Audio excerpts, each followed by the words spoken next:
Hello, this is doctor Preeti Srivastava and आज हम अपनी इस सीरीज़ में बात करेंगे कोरोना वायरस के बारे में।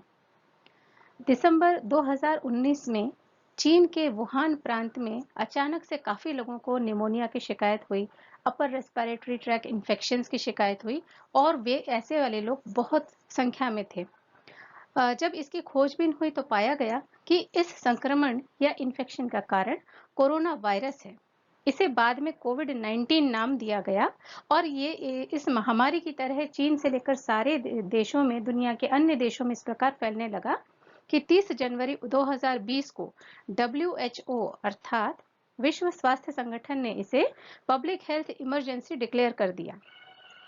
ये जो कोरोना वायरस है, ये एनिमल्स में भी अनेक प्रकार के इन्फेक्शंस पैदा करते हैं और इंसानों में भी। तो आज हम जानेंगे कि ये कोरोना वायरस क्या है, but before going to that हमें ये जानना जरूरी है कि वायरस क्या। सार्स कोविड जैसे कि अगर हम देखें मेडिकल न्यूज टुडे की रिपोर्ट के हिसाब से कि इसने अभी तक कम से कम 5 से 6 लोगों को अपनी मौत के आगोश में ले लिया है और इससे काफ़ी ज़्यादा लोग इन्फेक्टेड हैं ऑल ओवर द वर्ल्ड।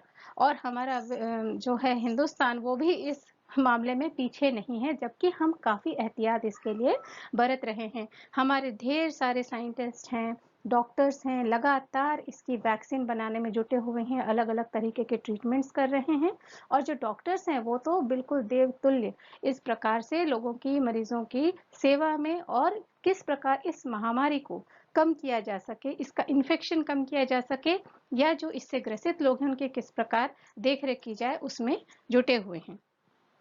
हालांकि एक बात है कि अभी पूरी दुनिया में यह फैल चुका है, पर माना जाता है कि अंटार्कटिका जो पूरा बर्फ से ढका हुआ है, वहां इसकी संभावना बहुत कम है। Before going to the corona virus, हम सबसे पहले जानते हैं वायरस क्या है। वायरस जो है ये इन्फेक्शियस एजेंट्स हैं, अर्थात संक्रमणकारी तत्व हैं और ये एसेलुलर होते हैं, बहुत ही सिंपल ऑर्गेनिजम्स हैं। बहुत सिंपल का अर्थ ये है कि जैसे कि जितने भी जीवित प्राणी या जितने भी लिविंग ऑर्गेनिजम्स होते हैं, हम सब के अंदर एक जेनेटिक मटेरियल होता है, हर एक सेल के अंदर, हर एक कोशिका के अंदर, और उसके अलावा बाकी जो दूसरी जरूरी संरचनाएं होती हैं जीवन को चलाने के लिए। लेकिन ये सिंपल इसलिए हैं क्योंकि इनके पास सिर्फ एक जेनेटिक मटेरियल होता है जो या तो डीएनए के रूप में या आरएनए के रूप में। ये डीएनए और आरएनए या जेनेटिक मटेरियल क्या है, इसके बारे में हम इस सीरीज के अगले जो एपिसोड्स होंगे उसमें चर्चा करेंगे। तो ये जो जेनेटिक मटेरियल है ये आसपास से चारों तरफ से एक प्रोटीन के कोट से ढका हुआ होता है और ये टोटल मिला के इसे हम न्यूक्लियोकैप्सिड कहते हैं। अब जो कुछ वायरसेस होते हैं उनमें सिर्फ ये संरचना होती है और कुछ वायरस ऐसे होते हैं कि जो इस genetic material, that means deoxyribonucleic acid DNA या ribonucleic acid RNA plus protein, इसके अलावा चारों तरफ से एक और मेम्ब्रेन या एक बड़ी सी दूसरी परत से ढके हुए होते हैं जिनको हम इनकैप्सुलेटेड वायरस कहते हैं। ये जो परत होती है लिपिड, कार्बोहाइड्रेट, प्रोटीन्स, इन सब से मिली हुई भी बनी हो सकती है या इसमें लिपिड बाइलेयर होकर उसमें प्रोटीन जो है वो एम्बेडेड या धसे हुए हो सकते हैं। जैसे स्ट्रक्चर ऑफ वायरस में देखेंगे, कुछ वायरस जिनमें जैसे कि आप लेफ्ट हैंड साइड पे देख रहे हैं, अंदर सिर्फ एक ऑरेंज कलर का जो आपको थ्रेड लाइक स्ट्रक्चर दिखाई दे रहा है वो इसका जेनेटिक मटेरियल है और जो उसके चारों तरफ आपको दूसरा रंगीन पदार्थ दिख रहा है वो इसका कैप्सिड है जो कि प्रोटीन का बना हुआ होता है। जबकि दूसरी तरफ जो एनवेलप्ड वायरस है, इसमें इस जो संरचना है इसके आसपास एक पूरा मोटा सा एनवेलप बना होता है जो कि लिपिड का या दूसरी चीजों का होता है, जिसके अंदर प्रोटीन के स्पाइक्स जो हैं वो निकले हुए होते हैं।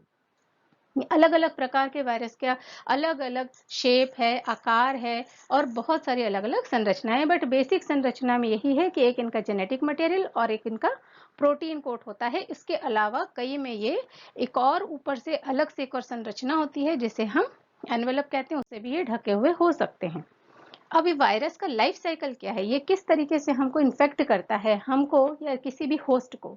एक तो वायरस की सबसे बड़ी जो खासियत ये है कि वायरस की संरचना तो बहुत सरल है, परंतु जब तक इसको कोई होस्ट नहीं मिलता है जिसके अंदर जाके ये मल्टीप्लाई कर सके, अपने जैसे ढेर सारे साथी बना सके, तब तक यह एक मृत प्राय, एक बिल्कुल पार्टिकल के रूप में बाहर पड़ा हुआ होता है जिसमें कोई जान नहीं है। जिस प्रकार ये अपने कोई भी सिम्टम्स या किसी भी तरह की जीवित होने के संकेत नहीं दे पाता है, लेकिन जैसे ही इसको एक फेवरेबल एनवायरनमेंट मिल जाता है, वैसे ही ये उसमें तुरंत अपना क्रियाशील हो जाता है और जो होस्ट है जिसके अंदर ये इन्फेक्शन पैदा कर रहा है, उसकी पूरी मशीनरी यूज करता है उसकी कोशिकाओं की।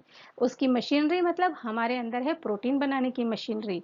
प्रोटीन क्या होते हैं? प्रोटीन अलग अलग फॉर्म्स में हमारे जो है शरीर में उपस्थित होते हैं। लाइक हार्मोन्स के रूप में होते हैं, एंजाइम्स होते हैं। वो एंजाइम्स हमारी अलग अलग प्रक्रियाओं में, जैसे कि पाचन संबंधी चीजें हैं, हमारे श्वसन संबंधी, हर चीज में एंजाइम्स का बड़ा महत्वपूर्ण योगदान है। इसी प्रकार से हार्मोन्स होते हैं। तो ऐसी जितनी भी बहुत सारी चीजें हैं, स्टेरॉइड्स हैं, इन सब में जो है ये बेस जो होता है वो ये सारे के सारे प्रोटीन ही होते हैं। तो प्रोटीन जो बनाने वाली मशीनरी हर एक कोशिका के अंदर उपस्थित है, इसका जो है ये वायरस, ये इसका इस्तेमाल करता है अपने जैसे बहुत सारे साथी बनाने के लिए। तो सबसे पहले क्या करता है, इसका जो फर्स्ट अटैक होता है दैट इज अटैचमेंट। ये किसी भी सेल मेम्ब्रेन के ऊपर जाके, जैसे कि अगर हम लें कि कोरोना वायरस है या कोई और वायरस है, इसके ऊपर जो अपेंडेजेस हैं या प्रोटीन स्पाइक्स हैं या दूसरी संरचना है, उसके माध्यम से ये चिपक जाता है उस मेम्ब्रेन के ऊपर। और वो चिपकने के बाद ये अपना जो प्रोटीन कोट है उसको तो आवरण को बाहर छोड़ देता है। जैसे अगर हम इस केस में देखें, बैक्टीरियल सेल के अंदर ये बैक्टीरियोफज प्रवेश कर रहा है। बैक्टीरियोफज मतलब एक ऐसा वायरस है जो बैक्टीरिया को अफेक्ट करता है, बैक्टीरिया को ही प्रभावित करता है, उसी को इन्फेक्ट करता है।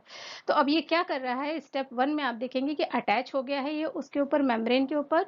स्टेप 2 में ये हो रहा है कि ये पेनिट्रेट करता है, दैट मीन्स इसका आउटर कवर ये बाहर छोड़ेगा और जो इसके अंदर आरएनए या डीएनए जो भी जेनेटिक मटेरियल है उसको रिलीज कर देता है उस पर्टिकुलर सेल के अंदर। अब जो डीएनए या आरएनए उस पर्टिकुलर सेल के अंदर, दैट मीन्स होस्ट सेल के अंदर आ गया, हमारी कोशिका के अंदर आ गया, या जिसको इसने इन्फेक्ट किया है उसके अंदर आ गया, किसका? वायरस का डीएनए या आरएनए। अब ये अपनी मल्टीपल कॉपीज बनाता है और जो मशीनरी है इस कॉपीज को बनाने वाली, वो मशीनरी है हमारी या होस्ट की। उसके माध्यम से ये बहुत सारी अपनी जैसी कॉपीज बनाता है, जेनेटिक जो इसका मटेरियल है उसकी। प्लस अब यही जेनेटिक मटेरियल जो होता है आरएनए के रूप में परिवर्तित होकर फिर ये आरएनए जो बेस बनाता है प्रोटीन बनाने के लिए। ये दोनों प्रक्रियाएं कहलाती हैं, एक है ट्रांसक्रिप्शन, दैट मीन्स डीएनए से आरएनए का बनना, और ट्रांसलेशन, मैसेंजर आरएनए जो बनता है उससे फिर प्रोटीन बनता है।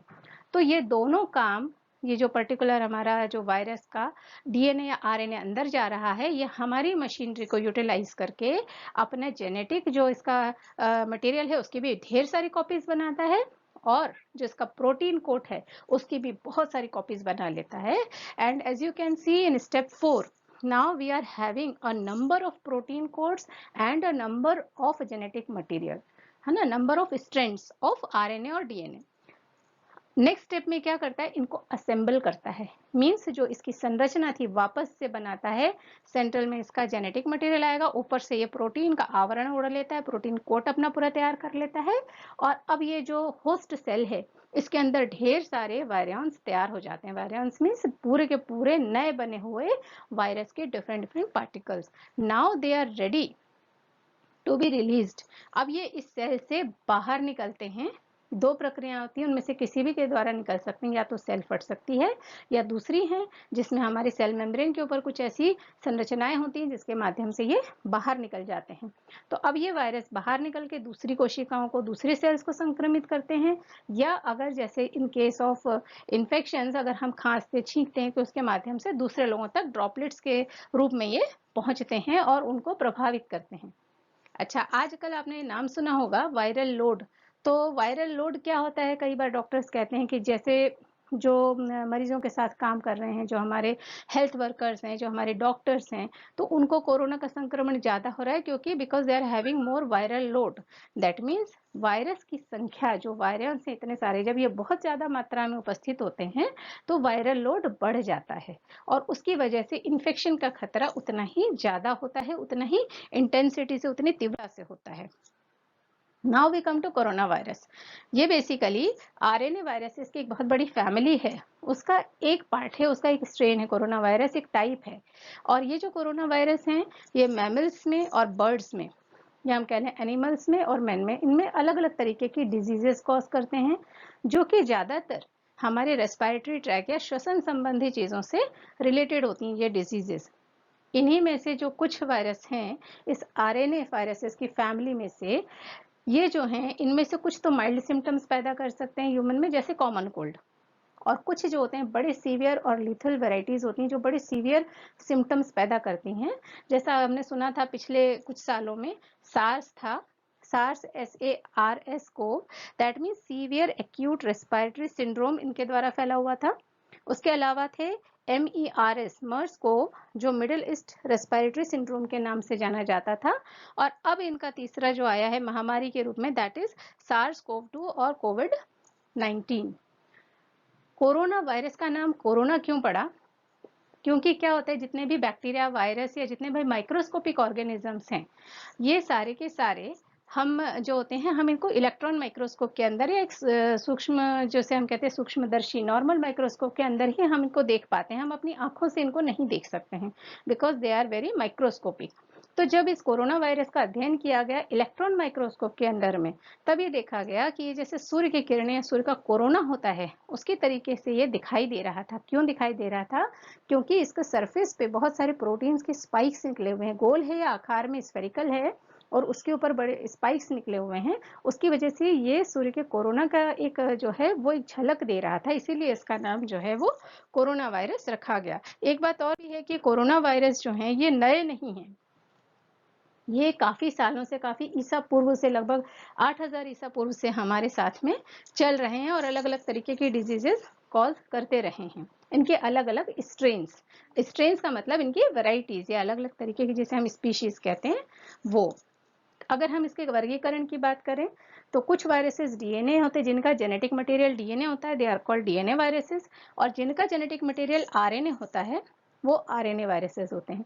तो ये जो कोरोना वायरस है ये कोरोनाविरिडी फैमिली में आता है।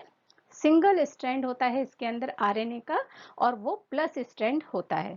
तो इस तरीके से इसका एक क्लासिफिकेशन किया गया है। इसका अगर हम संरचना देखें तो देखिए बिल्कुल इसके बीच में जो है आरएनए और एंड प्रोटीन जो है वो बिल्कुल स्पाइरल रूप में पिंक कलर में आपको दिखाई दे रहा है, और इसके आसपास एक एनवलप है। वो जो एनवलप है ये लिपिड बाइलेयर है, लिपिड का बना हुआ है। इसीलिए हम कहते हैं कि साबुन पानी से हाथ धोएंगे आप तो ये पूरी जो इसकी लिपिड मेम्ब्रेन है ये पूरी नष्ट हो जाती है और ये निष्क्रिय हो जाता है।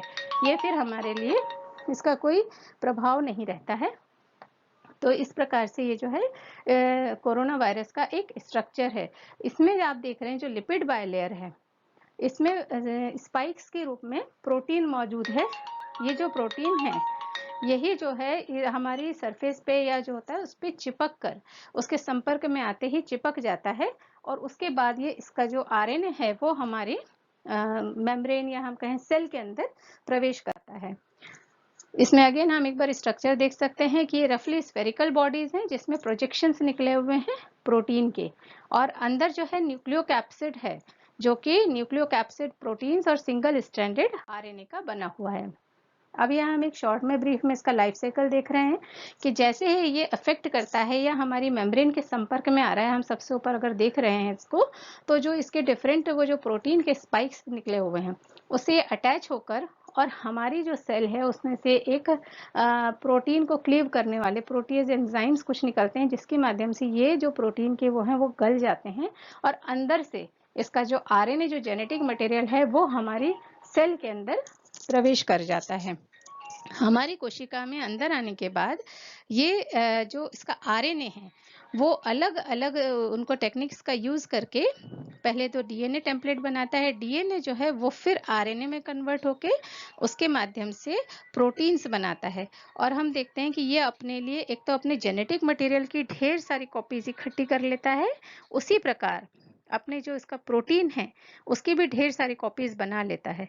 और ये जो सारी चीजें अलग अलग बन जाती हैं तब इनको पूरा सबको असेंबल करता है, अपनी पूरी संरचनाएं बनाता है, और इस प्रकार ये इनका बहुत सारा नंबर इकट्ठा हो जाता है एक सेल के अंदर, और ये हमारी इन्फेक्टेड सेल है जिससे हमको सिम्टम्स भी क्रिएट होते हैं, और इसके अंदर से ये निकल कर दूसरी और जो हमारी कोशिकाएं या सेल्स हैं उनको इन्फेक्ट करते हैं, या जो अगर किसी व्यक्ति के संपर्क में हम आ रहे हैं या खांसते छींकते जिसको इन्फेक्शन है तो ये ड्रॉपलेट्स के थ्रू दूसरे लोगों को या दूसरी सरफेसेस को ये जो है इन्फेक्ट कर सकता है। तो इस प्रकार ये कोरोना वायरस का एक लाइफ साइकिल है, इस प्रकार से इन्फेक्ट करता है।